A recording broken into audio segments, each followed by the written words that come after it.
Welcome to the Gwyn-Nor Elementary School of the North Penn School District, located on Hancock Road in North Wales.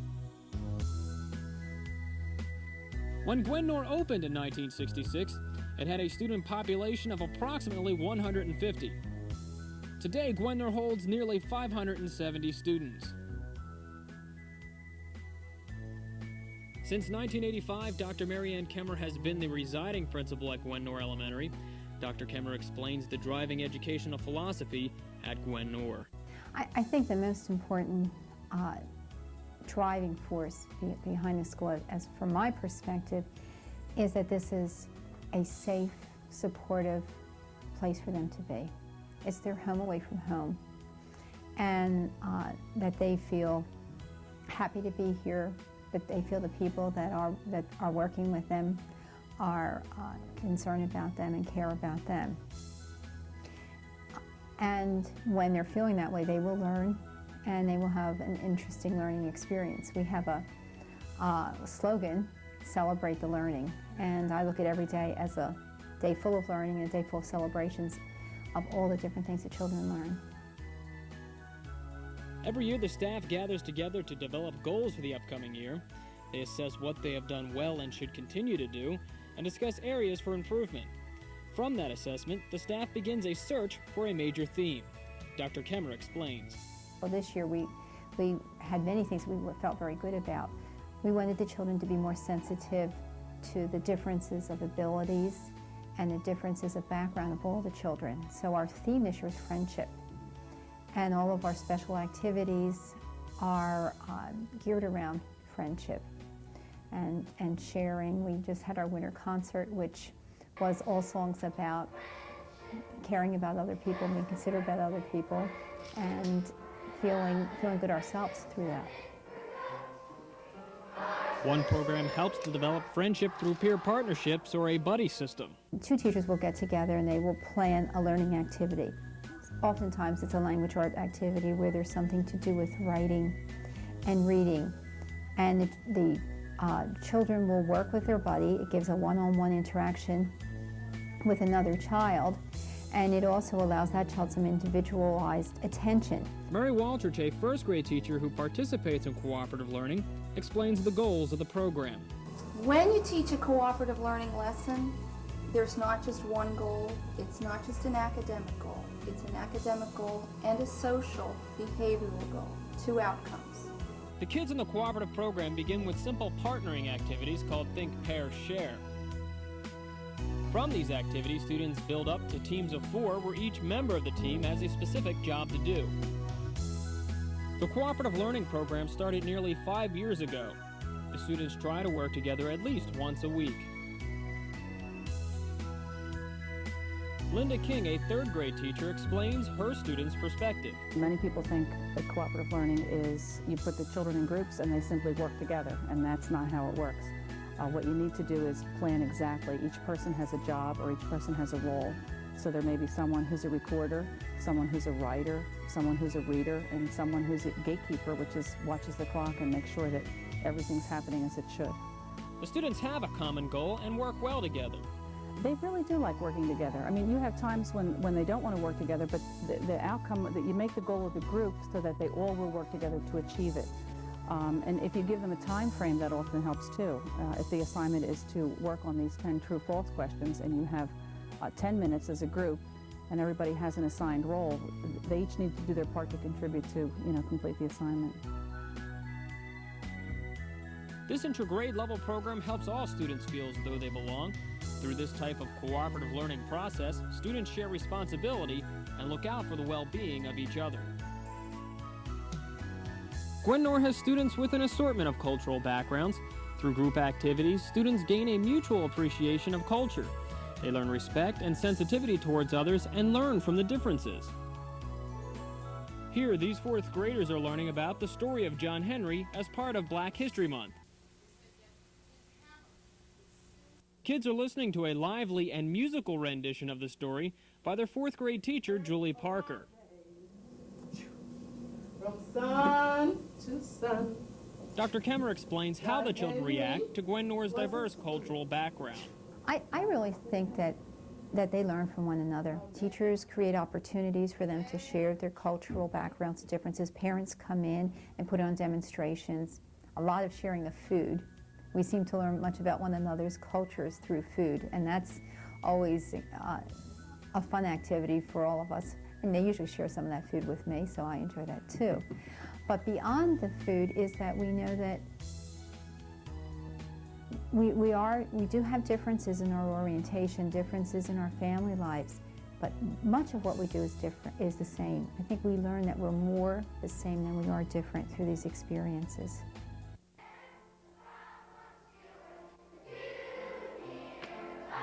All students at Gwyn-Nor work together to help make decisions in the classroom. The students make their own class rules. Deborah Godwall is a third-grade teacher, explains how her class responds to being able to make their own rules. Starting from day one, the first day they came in, we sat down and we made a group of rules for them to follow, as well as they made up a list of rules for me to follow. And the only guideline was that both of us have to be comfortable with everyone's rules. How do they handle it pretty well? They seemed to really enjoy it. They seemed surprised at first that I was giving them that type of responsibility. And the first couple ones were a little silly, no hitting, no slapping. But then as they talked amongst themselves, they started to say, well, we know not to do that. Let's think of other ones. And I know one of my guidelines is I have to make sure that I make learning fun for them at least 3 times a week. So it was neat to hear what they were looking for. The jobs range from the basics, washing a blackboard, cleaning up after the pencil sharpener, to things such as paper passing. I also have several slots for children to be what I call cheerleaders. And their job for the 2 weeks that they are under that job description is to walk around and compliment other people and to cheer people on and to be our positive reinforcers. And they seem to enjoy that too, so there's a wide range of different jobs. Are all the jobs the same in all classes, or are they different in each classroom? Oh, I think they're very different in each classroom. I don't know of a whole lot of teachers that have a job for every student. I have one for all 20, including the kids that leave to go to different, whether it would be resource or learning support. Anyone in my homeroom has some type of job. What seems to be the favorite job amongst the kids? The favorite job, I think, is Star of the Week, because they get to put their pictures up on the wall and tell about themselves, and they get to go pick up the children that are mainstreamed into our specials, such as art and gym, so they get out of the classroom and can take the walks. The second favorite would be the messengers. They get to be the runner between the classroom and the office. Through these jobs, the class develops a sense of ownership for the classroom. And that ownership seems evident as every student proudly takes responsibility for their assigned job and their classroom.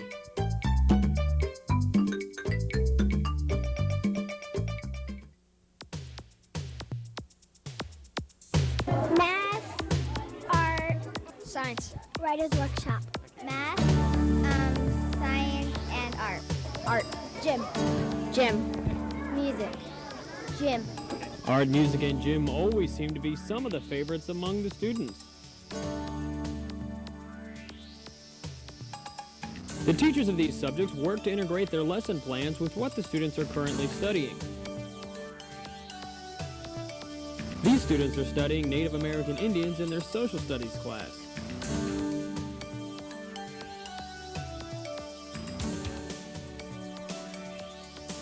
Art teacher Mary Beth Boyle has prepared a lesson that ties into the subject the students are currently learning.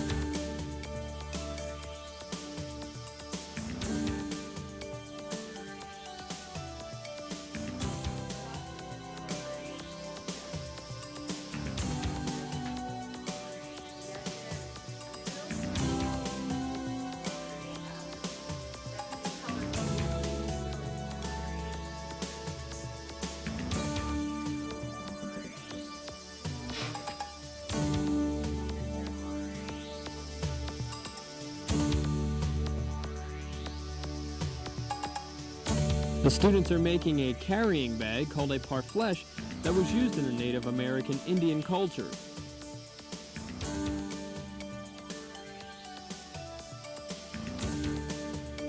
These students explain what they're going to use their park flesh for. We're gonna put like pencils and stuff there. I really like the cards. Cards? What kind of cards? Baseball. I use it to keep my Barbie clothes in. Toys? Toys? Yeah. You making a heavy duty one? I guess.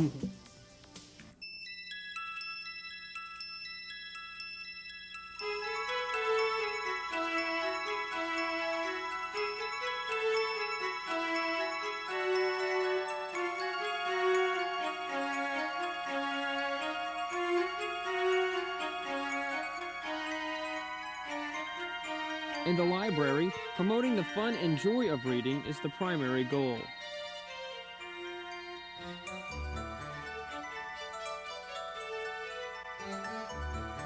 Diane Hazard, the librarian at Gwyn-Nor, feels good about achieving those goals. After being a public librarian for 20 years, is that the children really enjoy and feel comfortable in a library situation. They find it attractive and they use it often. But the school goal, I would have to say, is that they become independent information users, and that's an overriding goal. Students have many activities in the library. Well, a lot of children come in for the primary grade stories. They come in as a class to hear stories and to be introduced to different forms of literature, legends and fairy tales, and nonfiction and fiction. Other older children come in as team researchers for the teacher who stumbles across something that nobody in the classroom knows, and they send a research team down to the library to look up and then report back to the class. And the older grades mostly come down and using library skills, do in-depth research independently. Stories seem to be the favorite activities among the students. All of them like stories. If I'm in front of a group of younger children, fifth graders stand around the edges and listen and remember back when they were on the floor too. To help promote reading, Gwyn-Nor has a program called Book Bug. We have published books in our library that are written by our student authors. We call it, the little gator has a grown-up friend called Book Bug. Book Bug's a green character who visits our classrooms to encourage our children to write. And they submit their writing to our Book Bug, and then those articles are bound and published. And the children usually illustrate them themselves. Some of them use photographs, some are illustrators, and some use magazine cutouts. And they're bound, they're cataloged in our library. The children receive a special certificate. They take their book home for the first time, and then other children take them home. We want children to know writing is a lifelong learning tool, and they take great pride in these books. The school mascot, a gator, will help to promote writing. He's going to classrooms to drum up business. Promote the books, promote the writing.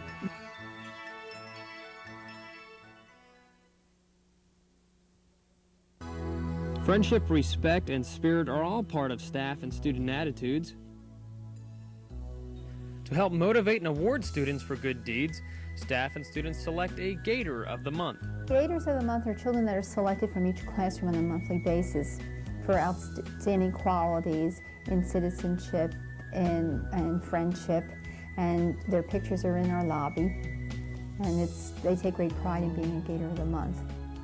Dr. Kemmerer explains how students are chosen for Gator of the Month. In some of the classrooms, the children nominate Gators, or when they see children doing activities that would qualify from the Gator, they will make their teacher aware of that.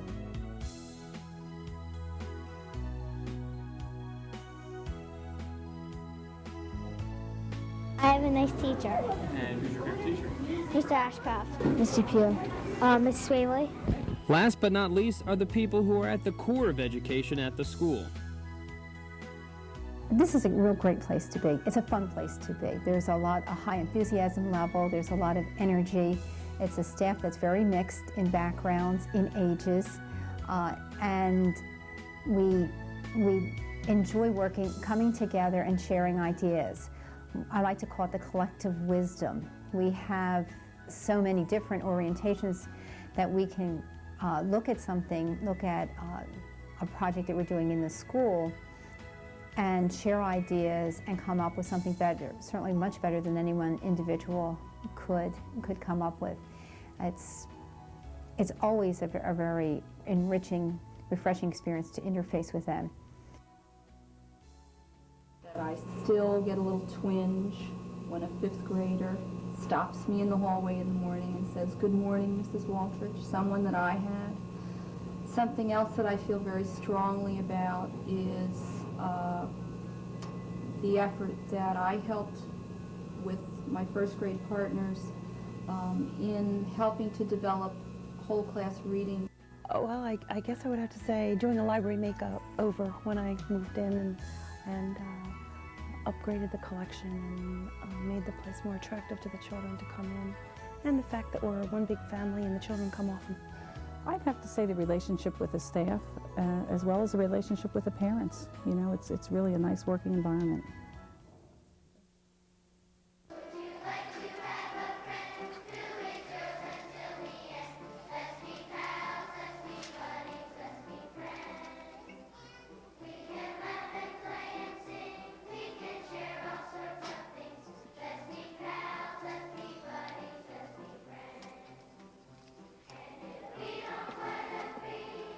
Gwyn-Nor is a comfortable and fun place to learn, where all differences between the students make each one a little stronger.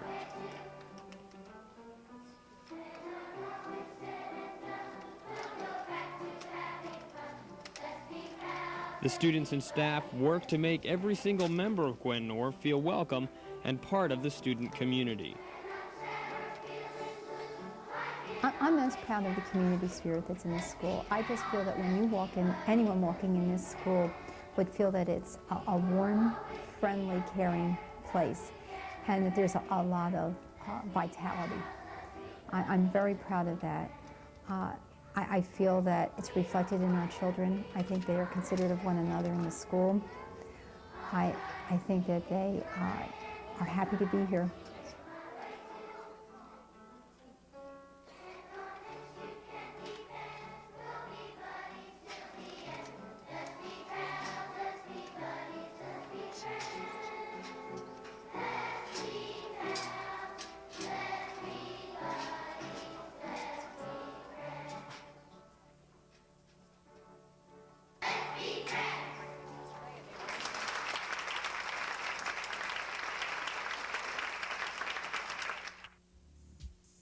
Under Pollard.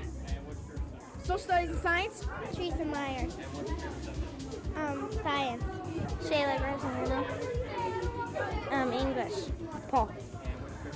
Spelling. Crosby. Math. Jason. Math. Maxwell. Jim. Celine. Math. Christine. Math. Dana Cosi. Math. Samantha. Math. Benham. Math. I don't know, because I know a lot.